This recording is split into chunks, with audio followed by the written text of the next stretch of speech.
تبارك الذي نزل الفرقان على عبده ليكون للعالمين نذيرا۔ سوال کیا ہے کہ بیاض کا رقم مدرسے کو دیا جا سکتا ہے نہیں، غریب اور محتاج کو بغیر ثواب کے نیت کے دیتے ہیں، اسی طرح مدرسے کو دیا جا سکتا ہے نہیں۔ سوال کرنے والے محمد ریحان سمستی پور سے۔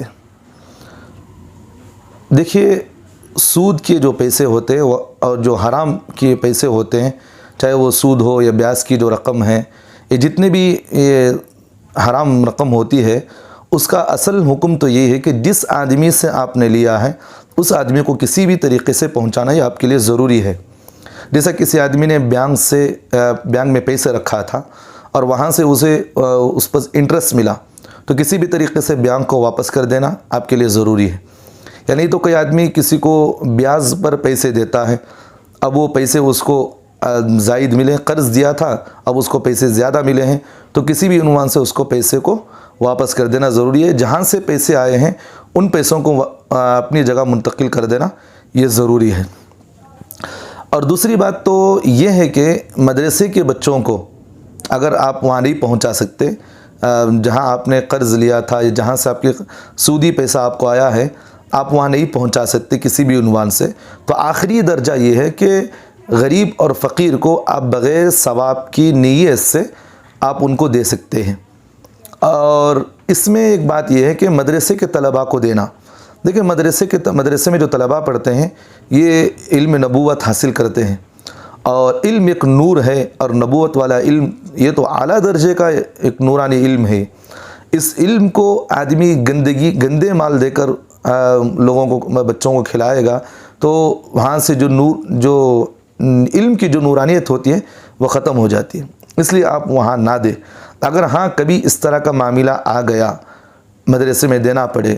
تو وہاں دو باتوں کا آپ خیال کرنا پڑیں گے۔ پہلی بات تو یہ ہے کہ آپ وہاں مدرسے میں جو مال دے رہے ہیں وہاں غریب کو ہی دینا ضروری ہے۔ آپ صاحب نصاب آدمی کو یا صاحب نصاب بچوں کو آپ نہیں دے سکتے۔ غریب بچے مدرسے کے اندر ہوتے ہیں، آپ ان کو ہر ایک کو تحقیق کرنا پڑتا ہے کہ بھئی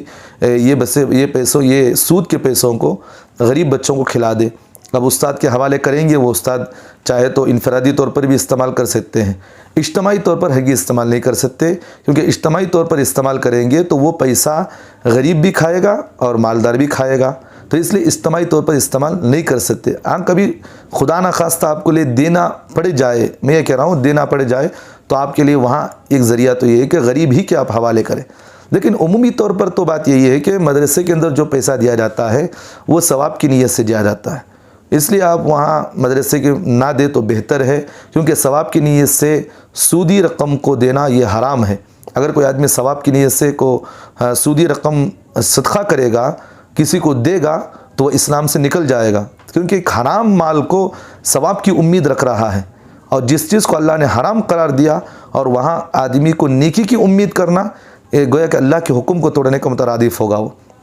تو اس لیے آپ مدرسے کو دینا چاہ رہے ہیں تو غریب کو دے، آپ غریب طلباء کو کھلا سکتے ہیں، ویسی بات تو کچھ نہیں، نہ دینا بہتر ہے۔ اب بہرحال اگر آپ غریب مدرسے میں نہیں دینا چاہتے تو کہ آپ کے محلے کے اندر رشتہ دار میں کوئی غریب ہیں جو کھانے کے لیے کھانا نہیں ہے، ان کے لیے کوئی انتظام نہیں، تو آپ ان کو دے سکتے ہیں۔ لیکن یہ ایک بات یہاں ذہن میں رکھیں کہ اس کا مطلب یہ نہیں کہ حرام مال حلال ہو گیا ہے، یہ وقتیہ طور پر یہ حلال ہو رہا ہے، یہ غریب کے لیے ایک حلال ہو رہا ہے، گویا کہ اس کی ضرورت پوری کی جا رہی ہے، وہاں اس کے لیے وقتیہ طور پر حلال کا حکم دیا جا رہا ہے۔ یہ مطلب نہیں کہ عمومی طور پر یہ آپ سود کے پیسے لے۔ بعض لوگوں کی عادت ہوتی ہے کہ بینکوں کے اندر ہزاروں روپے رکھ دیتے ہیں، اب ماہانہ انٹرسٹ آتا ہے تو وہ انٹرسٹ کھاتے رہتے ہیں اور کہتے ہیں کہ ہم دیکھیں ہمارے پیسے وہاں بینک میں رکھیں، پیسے آ رہے۔ عمومی طور پر مسلمان یہ کام آج کر رہے ہیں، غریب بھی ہے، اس سے امیر بھی لگے ہوئے، اس لیے یہ سب چیزیں نہ کریں، حرام ہے اس طرح کرنا۔ اللہ تعالیٰ نے قرآن مجید میں فرمایا، یا ایھا الذین آمنوا اتقوا اللہ وذروا ما بقی من الربا ان کنتم مؤمنین۔ اللہ نے آگے فرمایا، فإن لم تفعلوا فأذنوا بحرب من اللہ ورسولہ۔ جو آدمی سود کا لین دین کرتا ہے، سودی معاملہ کرتا ہے، وہ اللہ تعالیٰ اس آدمی سے کہہ رہے ہیں کان کھول کر سن لیں، فَإِن لَمْ تَفْعَلُوا فَأْذَنُوا بِحَرْبٍ مِّنَ اللَّهِ وَرَسُولِهِ، اگر تو سود کے لین دین سے باز نہیں آئے گا تو اللہ اس کے رسول کے لیے جنگ کے لیے تیار ہو جا۔ اب بتاؤ، جو آدمی اللہ اس کے رسول کے لیے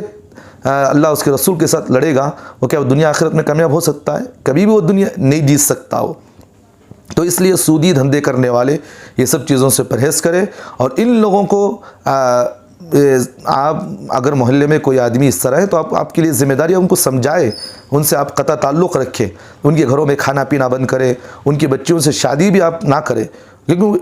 آپ برائی کو روکنا آپ کے لیے ذمہ داری ہے۔ تو ذمہ داری کے طور پر آپ ان کے گھروں میں شادی بیاہ بھی نہ کریں، ان کی خوشیوں میں بھی شامل نہ ہوں، تاکہ ان لوگوں کو اس بات کا احساس ہو جہاں اللہ اس کے رسول کا حکم توڑا جا رہا ہو، حرام کی پابندی کی، حرام کام کیا جا رہا ہے، تو علماء فقہ نے اس بات کو لکھا ہے کہ اس آدمی سے قطع تعلق کر سکتے ہیں، اس سے لین دین ہے، اس طرح کا معاملہ ہے۔ تو بہرحال یہ وقتیہ طور پر ایک فقیر کے لیے حلال ہوگا، وہ استعمال کر سکتا ہے، لیکن عمومی طور پر اس طرح کے کام نہیں کرنا چاہیے کہ بینک میں رکھے تو بینک میں رکھا اور وہاں سے پیسہ انٹرسٹ آ رہا ہے، کھا رہا ہے، اور اس طرح سودی کاروبار کرنا یہ حرام ہے، چاہے آپ اس کا نام کچھ بھی رکھ لیں۔ آج ہمارے بنگلور کے اندر ایک سود کا نام رکھا ہے کہ بیاز، ایک نام رکھا ہے کہ بڈی کے طور پر، بڈی کہتے ہیں۔ دیکھیے حکم جو ہے وہ حکم باقی رہے گا، نام آپ کچھ بھی بدل دیں تو اس کا حکم نہیں بدل جاتا۔ اللہ نے سود کو حرام قرار دیا ہے، چاہے آپ اس کا نام بیاز رکھے، چاہے اس کا نام بڈی رکھے، یا نہیں تو آپ اس کا نام جیسا آج کل ہمارے بنگلور کے اندر سنگے کے عنوان سے بھی اس طرح کا سودی معاملہ ہوتا ہے۔ یہ سب چیزیں حرام ہیں، نہیں کرنا چاہیے۔ اللہ مقدر میں روزی رکھا ہے تو آدمی کو کہیں بھی اللہ روزی دے دیتے ہیں، جو آدمی بچنا چاہے تو اللہ کہیں بھی اسے بچا دیتے ہیں۔ اللہ ہم تمام مسلمانوں کو ان تمام چیزوں سے، معاملات سے دور رکھے اور ہمیں بچنے کی توفیق بھی عطا فرمائے۔